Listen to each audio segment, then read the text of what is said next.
Saltwater History, episode 195, Wednesday night. Richard, what's going on? Garys are proving their mettle again. Yeah, big. I mean, it was a while ago, but you True, carry you but carry the legacy of the first name on. right. So we are in ever decreasing numbers, Garys. My kids looked up via AI how many Garys in either the world or the United States, I can't remember what it was, were born last year. In other words, male infants that were ascribed the name Gary. It was 158. Wow, Mhm. endangered species. That's right. Yes. Well, what's the reason for bringing this up? Well, we have an incredibly admirable Gary whose name was circulated because the anniversary of his death just occurred this past week, and that was the prolific journalist and real whistleblower, intrepid, investigative journalist, and that's Gary Webb. And he spelled it correctly with just one R, two B's, one R. Who spells it with There are people who spell with two R's. ew? Okay. Gary Shandling, the famous comedian, Oh, right. spelled with two R's. hmm Interesting. That's Okay. like spelling Tom with an H Yeah, or Jeff with a G and an O. can't trust those guys. No, no. Well, I know you. Never trust someone who spells their name in that odd a fashion. And by the way, wasn't the I think the Golden Bachelor, he spelled his name Gary with an H or something like that in it. It was something weird. And they pronounced it Gary, which is just an GH? abomination. Yeah, it was like Gherry, Gary. Ew. That's rough.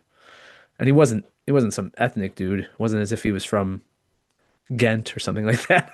If he was from Ghent, Belgium, you could understand why they would call him Gary, because Ghent is spelled Ghent. But yeah, that was rough. Uh, but this is Gary Webb, who we're lauding tonight. Let's talk more about him later. We've Sure. got a good topic that we've talked about before, the Federal Reserve, but It's central to our podcast. yeah, Yes, did you get that? Was that subtle? I got that. Okay, central banking. And then AI art on the rise. Have you seen these fake movie trailers that are being put together?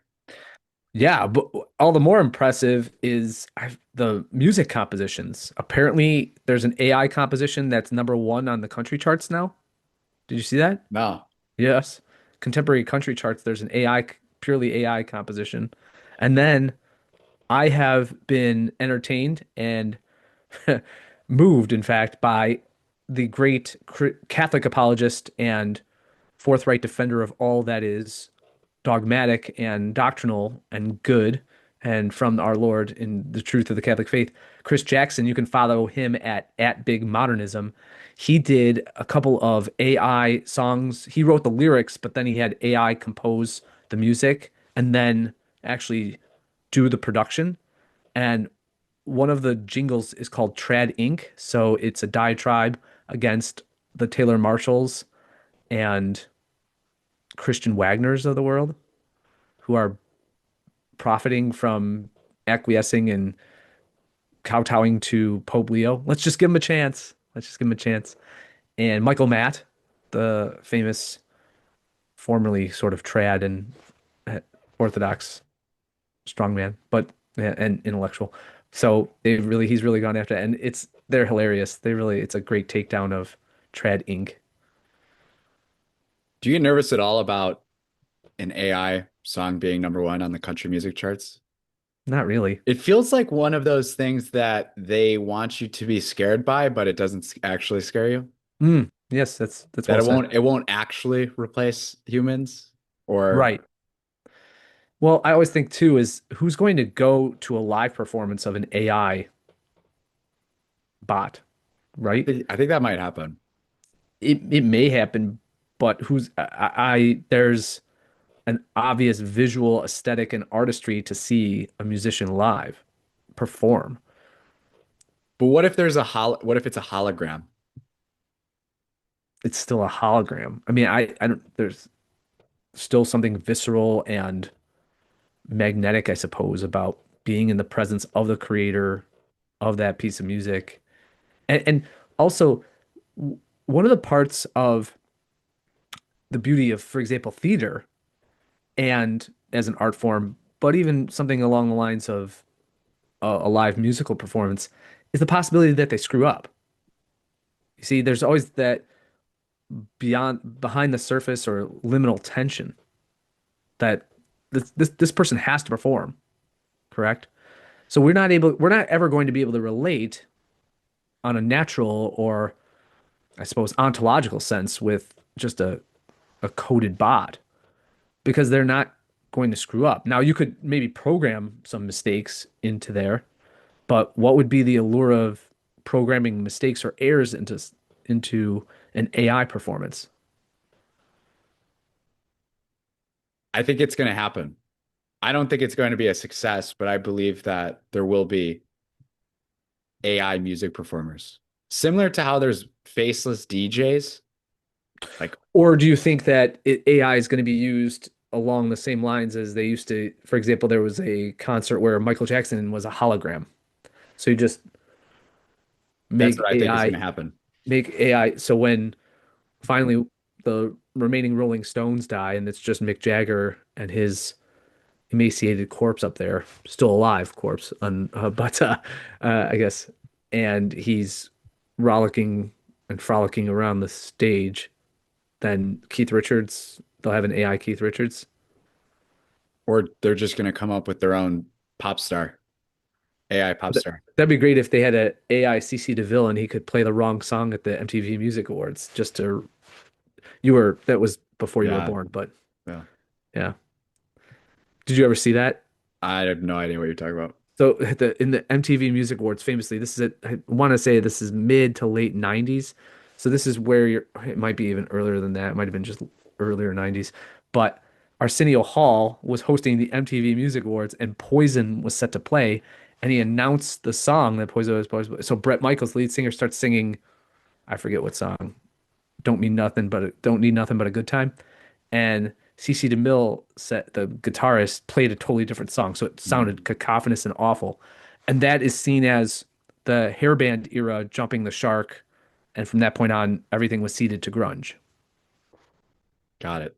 because the lead guitarist was too high to remember what song they were supposed to be playing. Yeah. Some people suspect that he did it as because he had a grudge against Bret Michaels or some of the other band members to just sabotage the thing, but who knows? Huh. I Mm. gotta look that up. Yeah. It's awkward because at the end, Arsenio Hall kind of goes like this.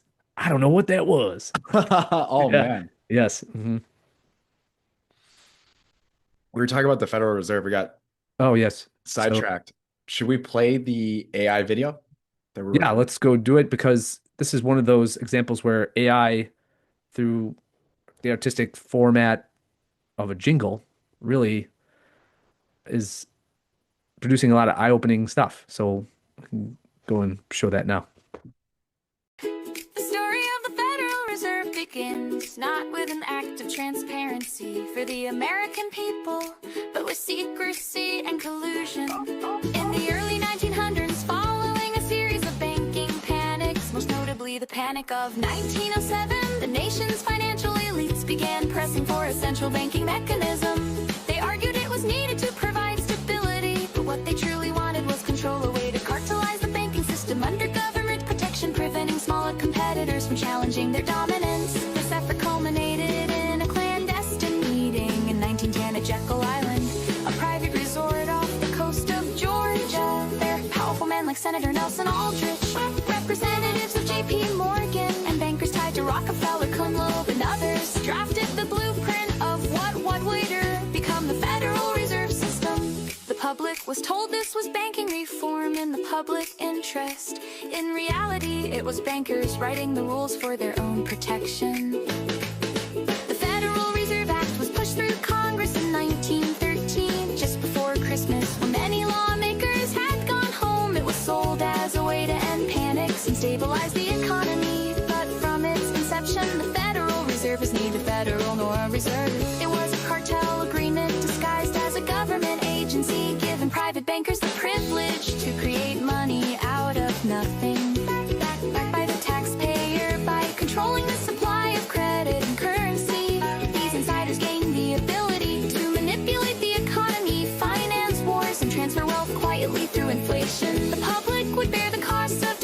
regulation of their money, while the banking elite would ensure profits and protection. Over the years, the corruption embedded in the Fed's DNA became obvious. Instead of preventing crises, it amplified them. The roaring inflation of the 1920s and the subsequent Great Depression were direct consequences of Federal Reserve policies. Each time the solution offered was more power to the very institution that caused the problem. The Fed has served as the mechanism through which government borrows without limit, enabling endless wars and welfare spending while ordinary citizens pay through the hidden tax of inflation. Its very design ensures the concentration of wealth upward and the erosion of liberty for everyone else. Seen through this lens, the Federal Reserve is not a neutral arbiter of economic stability, but a cartel of financial elites operating under the cloak of government legitimacy. Its creation was a betrayal of the American people, substituting honest money with paper promises and placing control of the nation's economy into the hands of a few. What began in secrecy at Jekyll Island continues today, with the Fed quietly orchestrating economic policy behind closed doors, accountable not to the people but to the same interests that birthed it. The corruption is not incidental, it is the system itself. Pretty great. Yes. Now, how many? I love the means by which it was set to music, but also that because of its accuracy and its total willingness to go where people might hesitate to go, just the criminality of it all, the sinister and really cultish kind of behavior of the Federal Reserve founders and Nelson Aldrich and all of the people who are involved. Although the jingle doesn't name it, you can then just go and do a quick search to find the banking class that was orchestrated the thing. Yes, the Rothschilds were behind it. Yes, JP Morgan was behind it, and banking cartels were behind it. Odd to think that a public venture that was sold to the general public to supposedly protect the ordinary American from the wild economic swings that resulted from the previous panics of the 19th and then early 20th century, as was mentioned, the Panic of 1907, which, by the way, the Panic of 1907 was so brief. It was termed Roosevelt's Panic because guess what?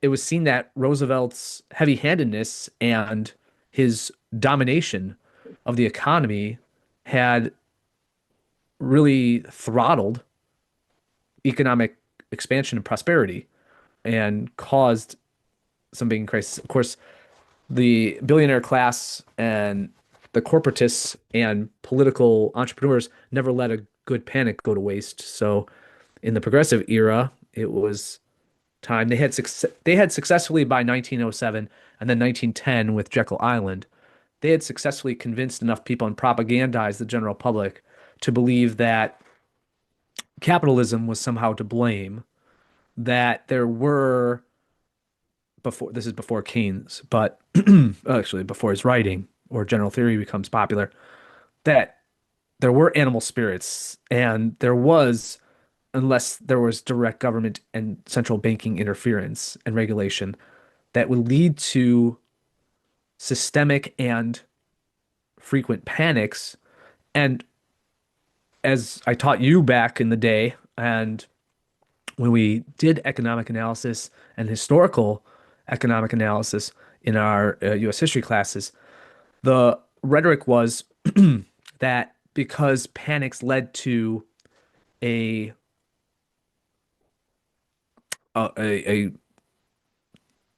parabolic fall in the prices of commodities and goods and services, especially in regard to capital goods, that allowed the rich who were able to survive the economic panics to buy up those assets.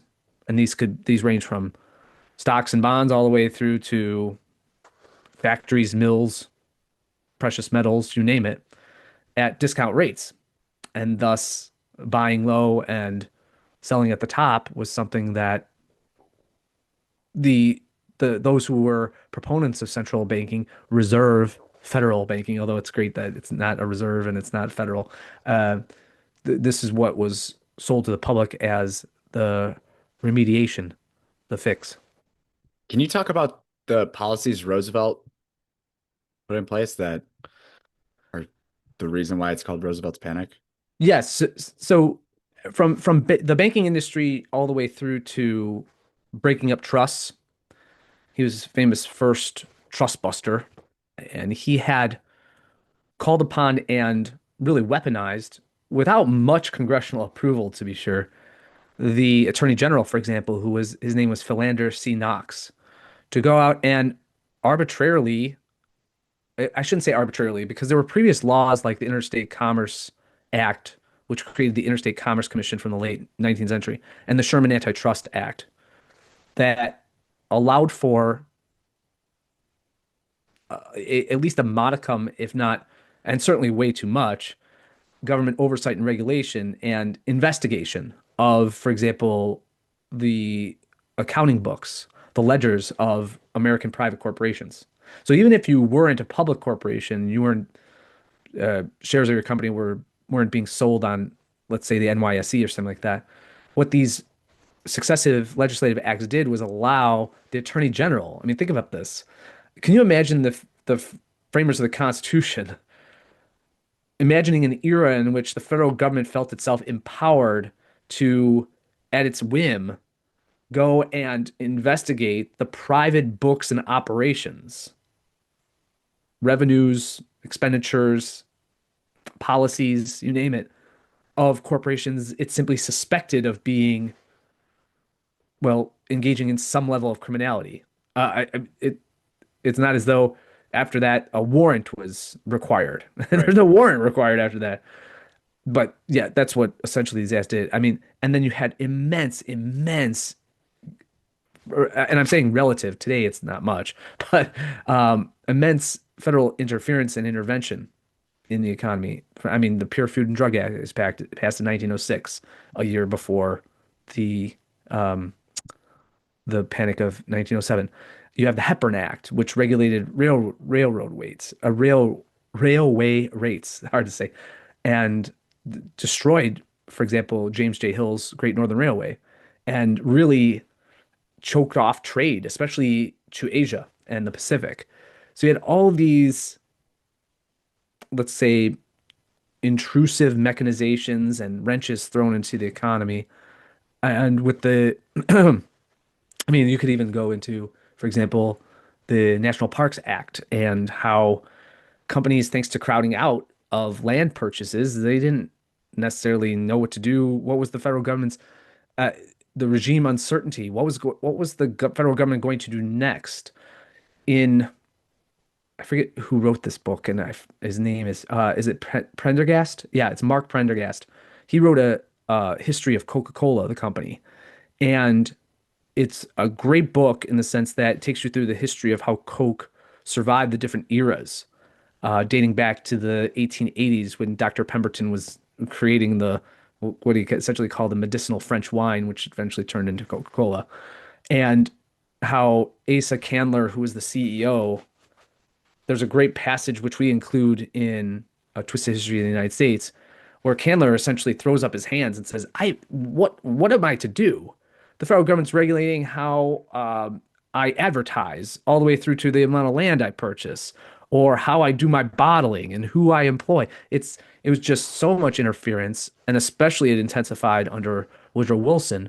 But as I always said about the progressive era presidents, the Roosevelt was the initial progressive, and then you have and socialist as a result. Then you have Taft, who's the listless progressive. He kind of goes along, and then you have Wilson, who's the aggressive progressive. And it just keeps mounting to the point where, as you look at the campaign speeches and even debates, the whistle stops in the election of 1912, each of the three candidates, the aforementioned Roosevelt, Wilson, and Taft, who are campaigning for the presidency in that year, are trying to out-progressive one another. Yeah. Oh yeah, well you Taft, you created even more national park acreage than I did. Well, I'm going to double yours. It's just, and by that point, Wilson wins the day because the two Republicans, ostensible Republicans, because although TR had to run under the Bull Moose Party and progressive, really progressive party platform as that candidate, they cancel each other out, and Wilson is ushered in. So these were the and to be sure, Wilson used the Panic of 1907, which he could say, well, that was of course engineered by the banking class, and I'm here. He Wilson was in every sense of the term FDR's political daddy. He knew to whom to speak and on what themes and messages, and he was a total chameleon. Before the banking class, he talked about reserve banking and how a cartel essentially had to be created under the general auspices of the federal government. It doesn't really work that way, but okay. And that way he appeased the private banking class who were looking for a means by which to essentially control the levers of credit that was going to be the levers of credit and the amounts and levels of credit that were going to be introduced in the economy or taken away. And then beyond that, yeah, that was what he was attempting to do. And then when he spoke to poorer class Americans, he would sound like William Jennings Bryan and we are being crucified on a cross of gold. And even though he was not even really a Christian, he would sound like a gospel preacher. So he was quite successful at that. The Federal Reserve, it got brought up in the video, and the video is great too. So if you only got to hear the audio, you should look up the video too. It's got these funny AI animations. But Yes. war, I've brought this up before, but war would just be unaffordable. Of course. Yes. And really, from war all the way through to immense domestic spending and welfare. So the warfare welfare state and the military industrial complex is impossible without central banking and fiat currency. And worse, especially after Bretton Woods in 1944, you have fiat reserve currency, along with the very notions of legal tender laws that were introduced by none other than Abraham Lincoln into the American legislative corpus in history. So you combine all of these things and you get a monstrosity of state that has no guardrails on what it wishes to either produce and expend toward, or more so, even enemies far and near to destroy. And it has these inflationary and monetary mechanisms to do so. Yeah. Wasn't there a famous example of, I know this happens more than once, but a country or nation just ran out of money and couldn't keep fighting a war? The foremost example, I mean, it happened in the Russo-Japanese War in 1904 to 1905. And essentially Russia ran out of gold to continue the fight. Can you imagine just Sure. saying that today? Just we don't have the Right. But the best example, and one, it's so perfect that you mentioned that, because think about it. Think of the timing. Russo-Japanese War, 1904, 1905. Uh-oh. And guess what? Guess who was the nation and executive who negotiated the end of that war for Russia and Japan? Oh. Theodore Roosevelt and the United States. The United States was appointed as the international arbiter of that war. Who's that appointed by who? I mean, Russia and Japan kind of recognized them as such. Got Theodore Roosevelt was petitioning to be Got it. the objective arbiter. Peacemaker. Yeah. Yeah, I don't know if there was some international body or court at the time. There really wasn't such a thing, but and I don't know. Yeah, I just think the two parties, along with other entities and countries that might have been working to end the war or something like that, would appoint essentially the international arbiter. But even a better example is and one that affects Catholic Church history in a direct fashion, and that was in 1870 and 1871, the Franco-Prussian War. The reason that Napoleon III couldn't continue on with the war wasn't just because the armies were getting trounced after Sedan and then he himself was captured. I mean, the French could have continued on without their emperor. But what happened was they just ran out of hard currency to fund the war.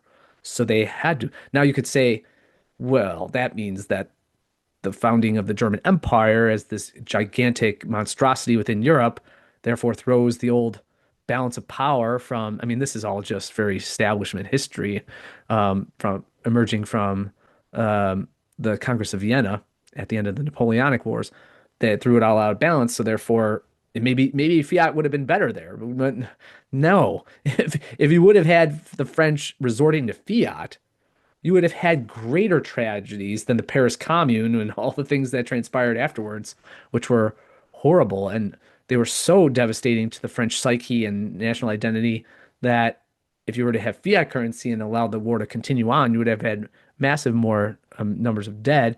And on top of that, you would have had a revolution that would have made the Paris Commune look like they were playing with tiddlywinks instead of killing people in the name of the communards killing people in the name of labor solidarity or new nationalism, left nationalism.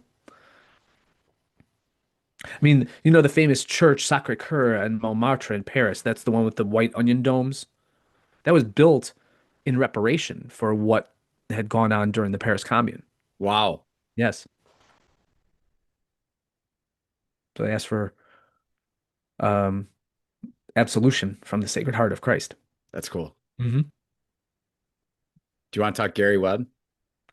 Yes, and it's easy to transition into our discussion of everyone's second favorite Gary, and that is that along with war, along with immense domestic programs that are in no way, at least the architects and the bureaucrats who create and then maintain these programs, they're not good stewards of the funds. They don't need to be because of the central banking and now with the advent of qualitative easing, just issuing bonds and issuing more debt and then having the government just simply print more money to fund the expenditures, and you have as a result multi-trillions of dollars in debt.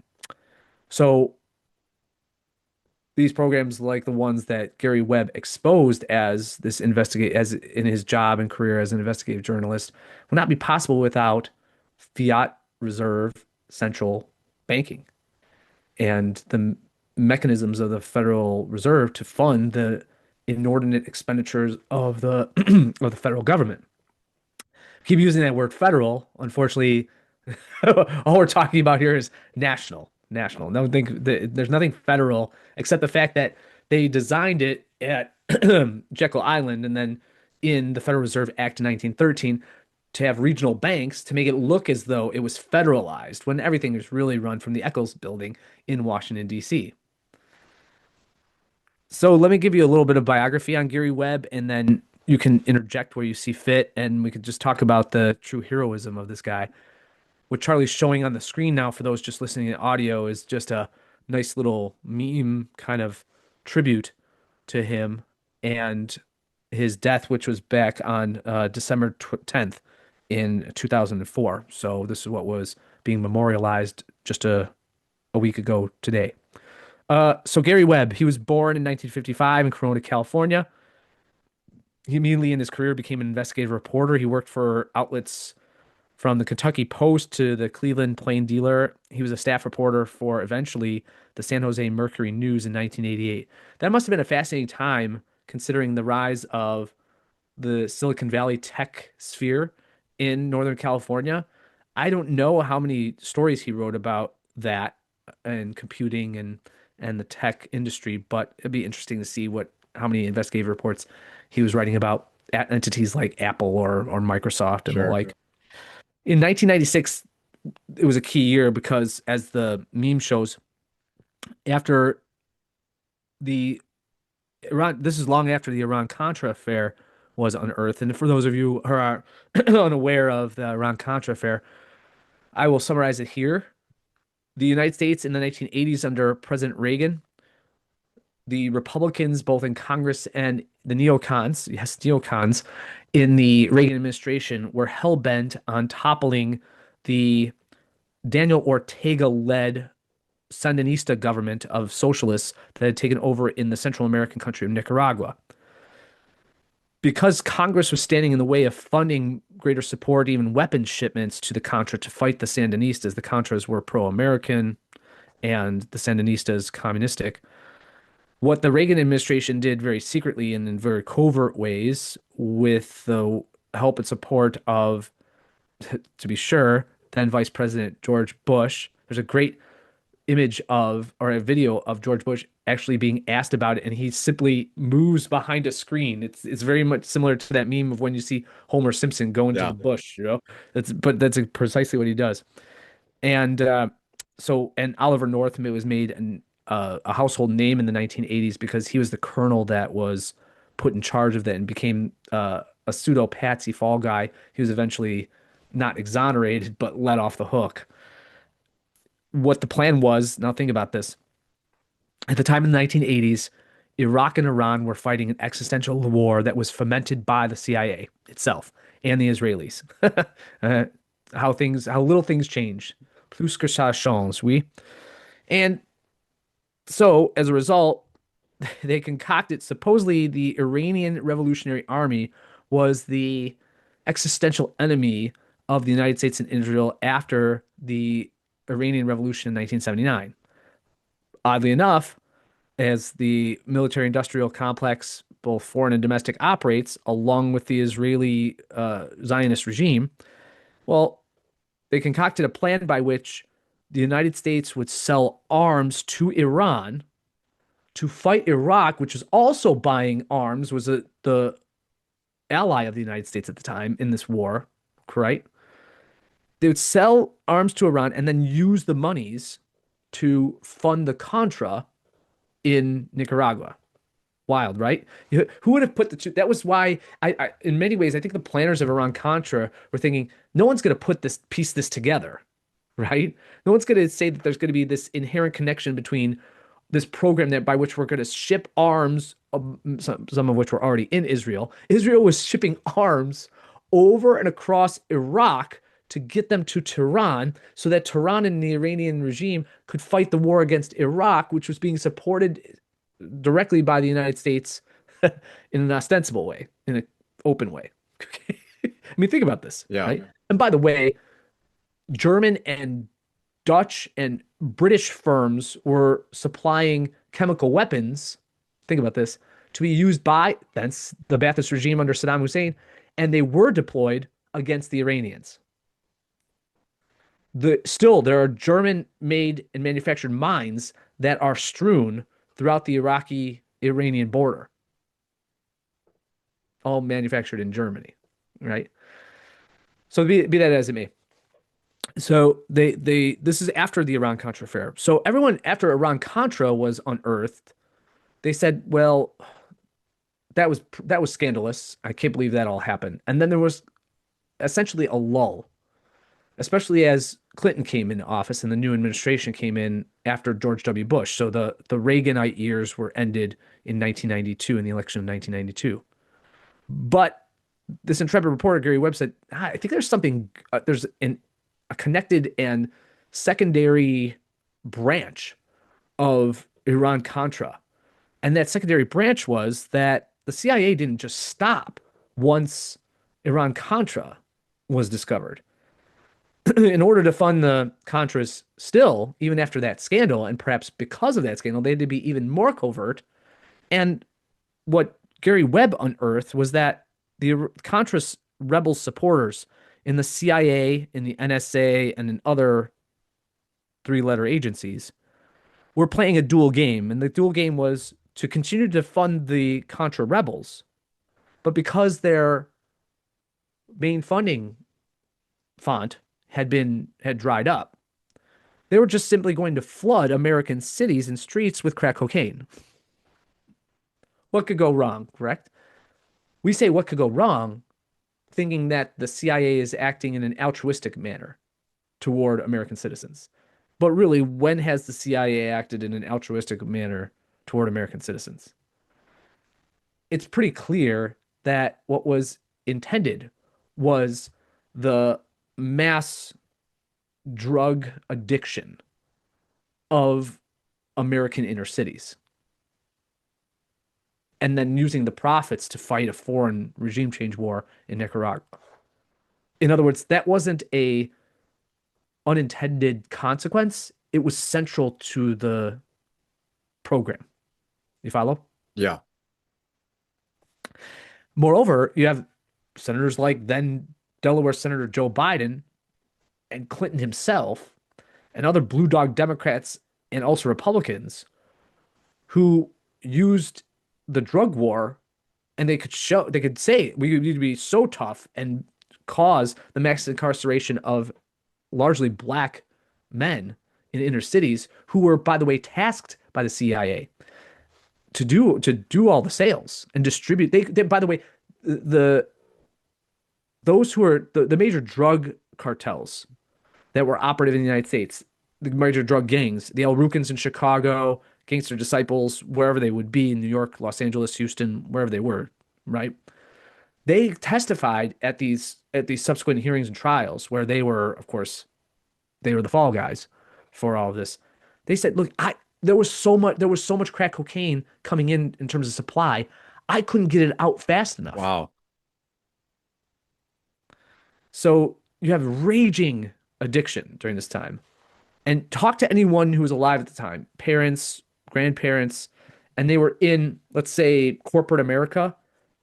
Everybody was doing coke. I shouldn't say everybody. There were good people that were like, "Whoa, I'm not going to do an illicit drug. I'm not going to." But it was so readily available. I mean, I recall stories of people with whom I used to work in previous jobs saying that people would go on their in the bathroom breaks, and it was expected that you were going to do a line in the bathroom in the middle of the day. So it was as if there was there'd be a little glass thing there, and you could chop it up. There'd be a razor available. It was that readily available, and that was among white middle class professional workers. Yeah. You see, now crack became the drug of choice. It's just refined and cheaper. Cocaine. It's not as pure by any stretch. Anyway, that so this is what he unearthed. He said that he had all of the proof. He had documentation. He had testimony. He flew down to Nicaragua. He saw it firsthand, and this is what was going on. Immediately in 1997, he gets, although I don't think they even had a term for this at the time, what we would call absolutely canceled. He got fired from the San Jose Mercury News, despite have all of having his ducks in a proverbial row. And then he published his book, and the book was Dark Alliance, the CIA, the Contras, and the Crack Cocaine Explosion. And this came out in 1998. So this is in a way simultaneous with what had already transpired and continued on in the drug war. I mean, imagine it. I remember being a kid and seeing Nancy Reagan go on, and there were all these ads about this is your brain on drugs, any questions? Her major initiative as first lady, they always have to have an initiative now, was to end illegal drug use. I mean, the government is both what? Arsonist and firefighter, right? Yep. The government is at once DEA cop and drug lord. So the next several years after the publication of this immensely important book, he was the whistleblower par excellence, Gary Webb. His own vehemence grew about the accuracy of his claims. It destroyed his marriage. He would go on to write several other works, and he remained obstinate and unwilling to, despite threats to his family, his children, and all of those interests and those who he held dear. On December 10th, 2004, he was found dead in his home with not one but two gunshots to the head. Because everybody knows you commit suicide. Once you shoot yourself in the head, you have the wherewithal. It's like this clarity moment where you go, wait a second, I just shot myself in the head. I have to shoot myself in the head again. Yeah. So that's the story of Gary Webb. Come what may, Charlie. I was thinking about our theme, right? I've been really pondering that line in the Our Father, give us this day our daily bread. And remember that the church has always taught in its consistent doctrinal interpretation and exposition, that doesn't mean the Eucharist. It means that Christ affords us in his grace that which we're to do and accomplish in virtue and in love toward our deification and perfection if we follow his call, if we follow his example, lead in teaching. And Gary Webb, despite being offed and suicided, I mean, that was what he was unfortunately called to do. And he's, I can only suspect that by some grace of God, because of his heroism, he's in heaven, or at least significant purgatory time was taken off. I hope so, yeah. And because blessed are the peacemakers, blessed are the righteous, they'll see God. Amen. You know what's been on my heart a lot lately is in what I have done and what I have failed to do. There's never want to be. We take one side so much more.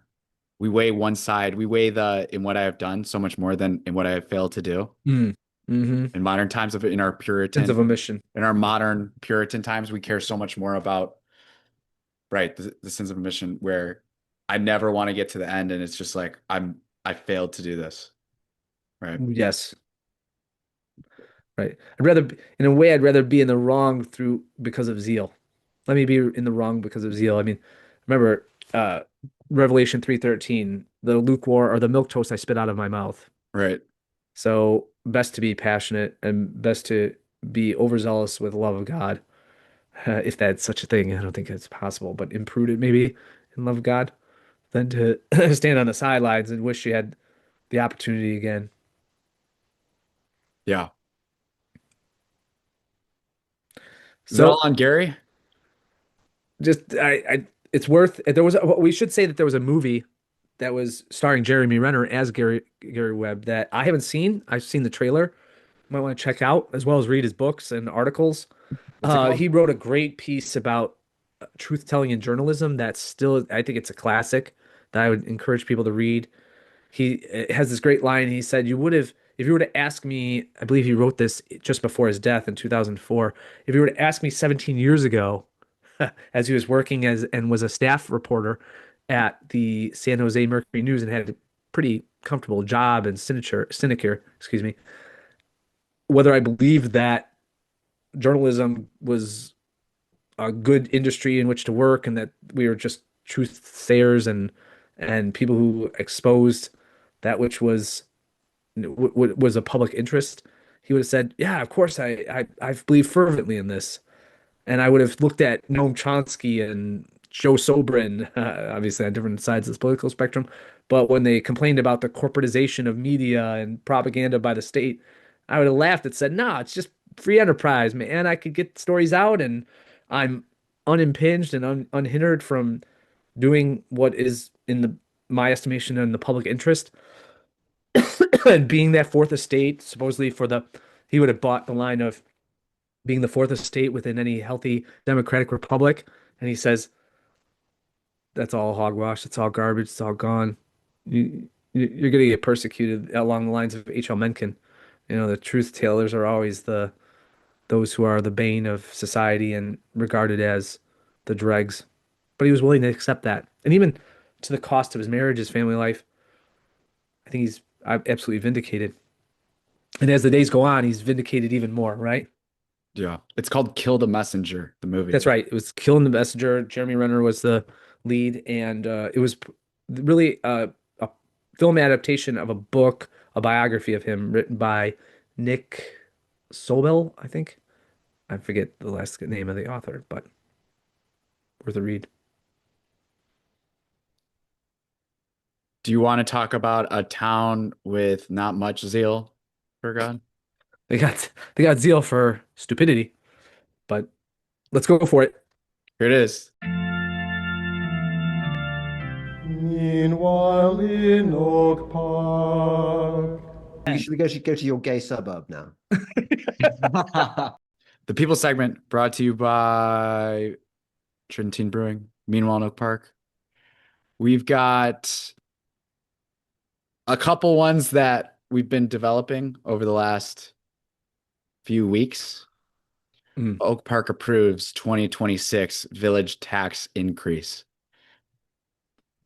I love this picture. Lining up to vote early outside Oak Park Village Hall. It's Vote for your just slavery. it's just this soulless building and it's Yes. this rainy day. Yeah. And this picture should just be the cover of every Wednesday journal. Yeah, that is Oak Park in its essence right there. And you got all the people lining up to vote early for whatever slave master's up next. Yep. A previous version of this article published December 11th, this is funny, incorrectly had the tax levy increase at 4.98% rather than the 3.24% increase, which was ratified. Wednesday Journal regrets the error. The Oak Park Village Board approved a property tax levy increase for next year as part of the village's 2026 budget. Which for people who are not aware, I mean, we're going back 20 years ago when I shouldn't say 20, maybe, yeah, about 20 years ago. When I remember vividly being on the bus, we were going to some event from Fenwick or doing something. And one of the drivers who I befriended was a resident of Oak Park. The guy was a lifelong resident of Oak Park. He had long paid off his house, right? His property tax bill for a modest, I think it was a 3-bedroom house in Oak Park, was $16,500.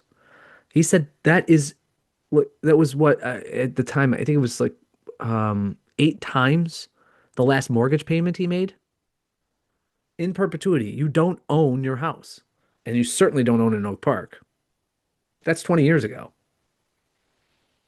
Oak Park's village government property taxes will increase by 3.24% in 2026 following December 9th's board vote ratifying next year's budget and tax levy.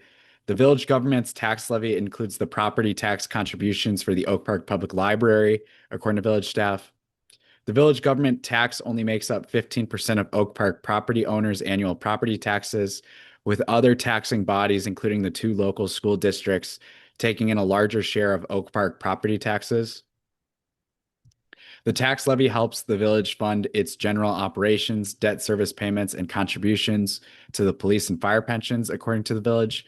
With this year's levy increase, the village's police pension cost will see a boost of $637,159, and its fire pension funding will increase by $660,561, with an increase of $595,478 for general operations and a funding decrease of $840,748 for debt services, according to village staff. A lot of debt they took out before. The village increased its tax levy by 3.6% last year after not increasing the levy at all in 2023. So over the past 2 years, it's gone up 7%. 6.8. Well, wait, this was 3.4, right? Or 3.2. Okay, sorry. A near 7% increase over 2 years. Well, it probably is 7% if you take, yeah. I mean, because it's 3.2% more after the 3.6. Yeah. So. The village held a quote truth in taxation hearing. How much money how much off the tax bill would they have to take off for you to attend that? Is the real question. Oh, 100%. Truth in taxation hearing on the levy increase on November 18th, in which only one resident commented on the proposed levy. Lemmings, man. The final levy increase was set after months of village board finance committee meetings, which involved Oak Park Village President Vicky Skaman, sitting trustees Derek Eater, Jim Taglia, and Brian Straw, and several community members. During the Truth in Taxation hearing last month, Skaman said the Finance Committee will continue meeting after the new year as the village works to finalize the funding and tax impacts associated with the village's plan to establish a new police station and renovate Village Hall. Quote, this is the first time in 50 years that the village of Oak Park has to undertake discussions inclusive of such a major facilities project, Skaman said. We will be having that additional transparency to lead us through that process, as well as navigating the climate we're living in today. And it ends in a comma. Well, and no quote, no close quote, just right. a comma. What a joke. Second story, more of a Illinois story. Pritzker signs medical aid in dying bill after Oak Park activism. Well, that was inevitable, didn't we call it? Illinois becomes 11th state to allow terminally ill patients to self-administer end-of-life medication. Thank God Cardinal Supich was there leading the fight against euthanasia in Illinois, right? Oh, you mean it didn't? You mean it was a speed bump by design? Pritzker was at the Oak Park Public Library. Yes. Illinois will soon And the allow. Go ahead. and food trucks rushed to the scene.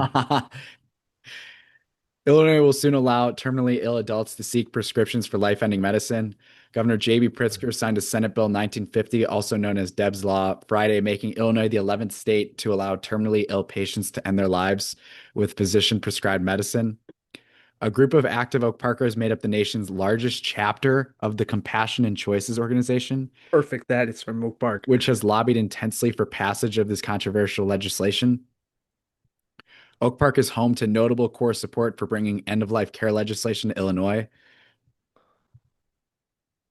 Oak Park resident Tiffany Johnson owns We Too Shall Pass, where she works a, quote, death doula, advocating for dying people and their families. Otherwise known as a witch. She's also helped lead a chapter of Compassion and Choices, a political advocacy group that's campaigned for bringing the legislation to Illinois.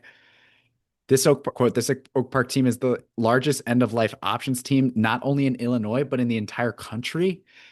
And you brought that strength to the work in 1,000 quiet and not so quiet ways. Emails sent when you were tired, calls Not made as quiet as if you're dead. calls made when you didn't feel like calling, testimony written and submitted, stories shared even when it cost you something, hearings sat through, meetings attended, one more person encouraged to take action. Johnson wrote in a message to supporters after Pritzker's decision. This win is deeply connected to Deb Robertson and to every terminally ill person in Illinois who will now have more say over how their final chapter unfolds on their own terms with greater dignity and choice. Yes, there's nothing like the triumph of the human spirit in terms of extinguishing the human spirit. The controversial law opens the door for mentally fit adults to receive end-of-life care after they've been evaluated by two physicians who both find that the patient has no more than 6 months left to live. The law requires that end-of-life care patients also receive a mental evaluation to determine that they are not being coerced into seeking the life-ending medicine.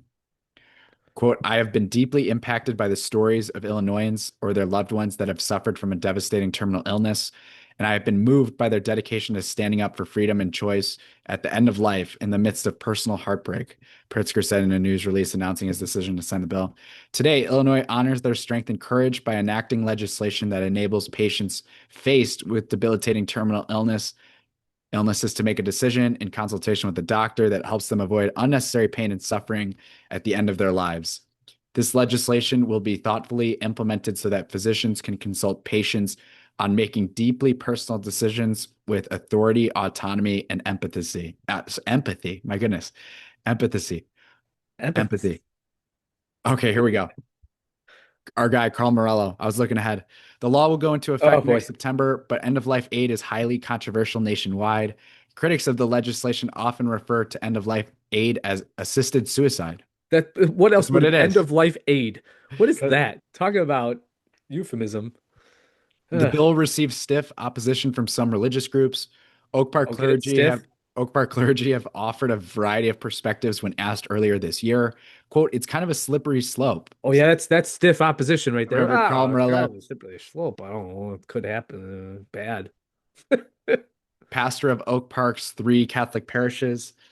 That Vatican II synodal church we got in one of the largest suburbs of all of Chicago. 1 priest for 3 parishes. There you go.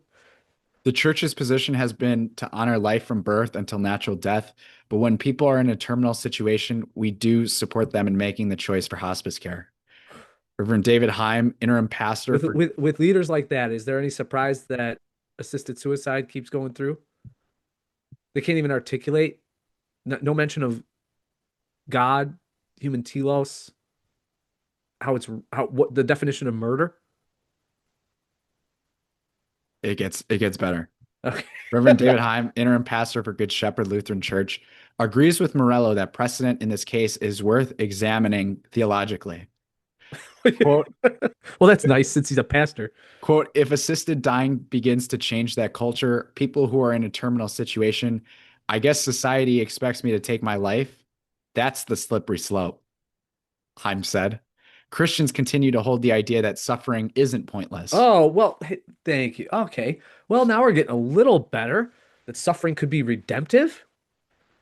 Rabbi Ader Glick, Solomon family rabbinic chair at Temple Har Zion in River Forest, said Judaism does not permit taking a life, either one's own or someone else's, but there may be a slight caveat. If you're a goyim, Quote, my goal is to support families with whatever they are going through with Jewish ethics, but I also understand we live in a different time, he said.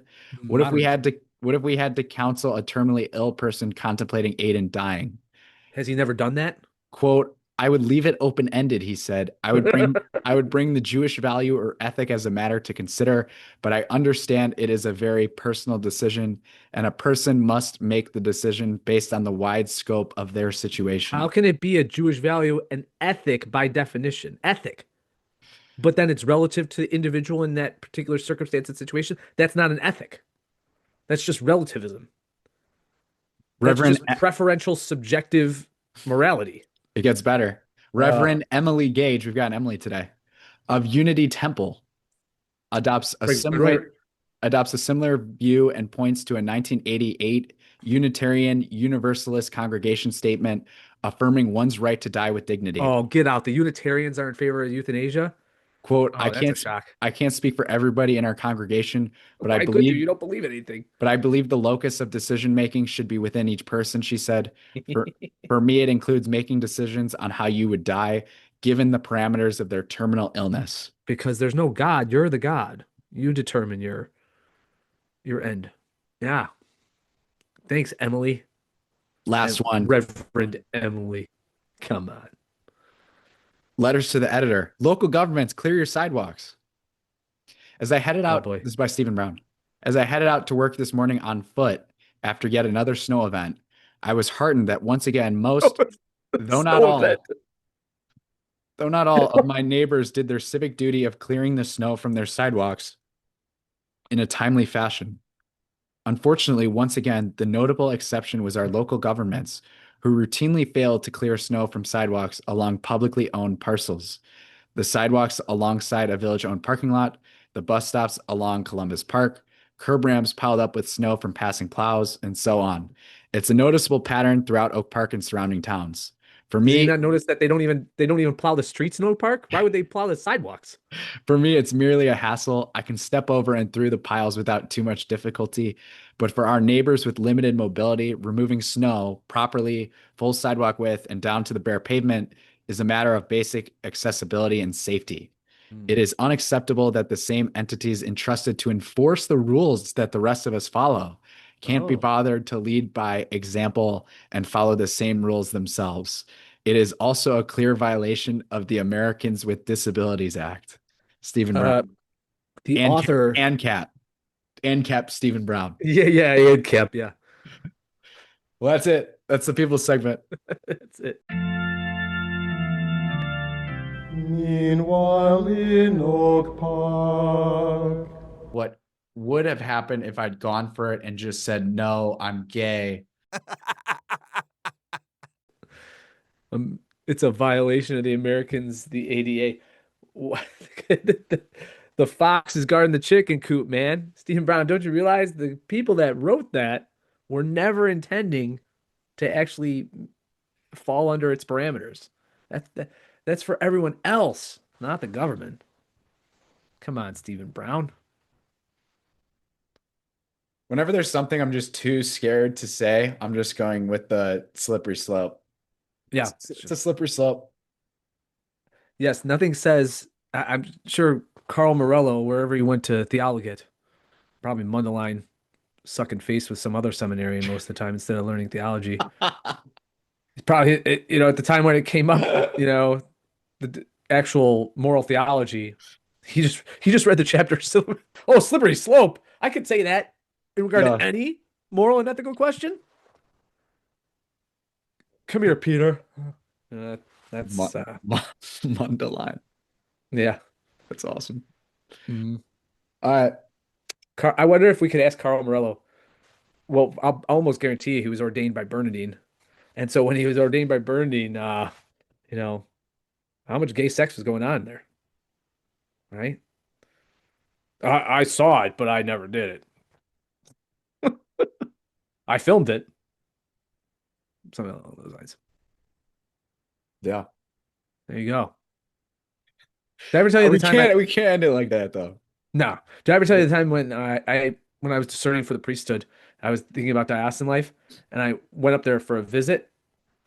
I got creeped out. I can't. It's first of all, it's like this utopia between two lakes in Mundelein, and it's it's not. It didn't feel Catholic. It felt like going to Georgetown. That's what Mm, it felt like because the architecture is all Americanist, yeah. and they were living a lifestyle that far surpassed the lifestyle I was living as a single guy in the city. So like, this is not for me. Thank God. Could have Carl Morello whispering in my ear.